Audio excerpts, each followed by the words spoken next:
Assalamu alaikum урматтуу мусулман боордоштор. Жалкоолуктан күнү бою эч нерсени жактырбай шалдырап жүрүүдөн кантип кутулса болот?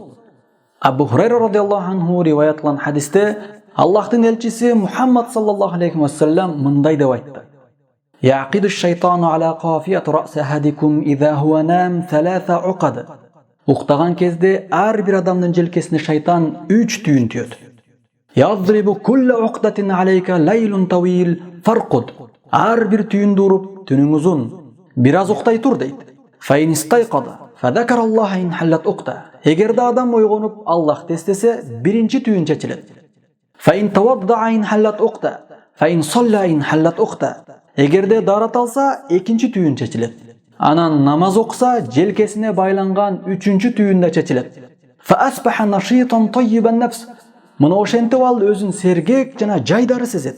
Ва илля асбаха хабисан нафс каслан.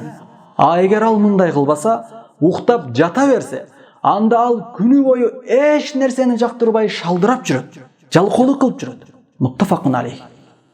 Акыйкатта эрте менен эрте ойгонуу, Аллахты эстөө, анан даратал намаз окуу адамга рахатты тартуулайт. Мындай рахаттын даамын ыймандуулар гана тата алат. Эрте ойгонуп намаз окуган адам шайтандын байлаган түйүнүнөн кутулуп, күнү бою ал өзүн сергек жана жайдары сезет. Эрте ойгонуу ден соолукка өтө пайдалуу экендиги медицинада да такталган.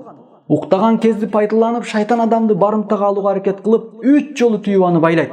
Эгерде адам эрте таңда ойгонбой уктап жата берсе, анда анын желкесине байланган шайтандын түйүнү байланган бойдон калып, ошол күнү эртеден кечке шалдырап, эч нерсени жактырбай күн өткөрөт. Жана шайтан аны ошол күнү кечке каалагандай азгырат. Бүткүл адамзатынын душманы болгон шайтандын азгыруусу адам баласы үчүн өтө кооптуу. Аны менен кошо пенде кеч ойгонгондуктан таңкы берекеден да куру калат.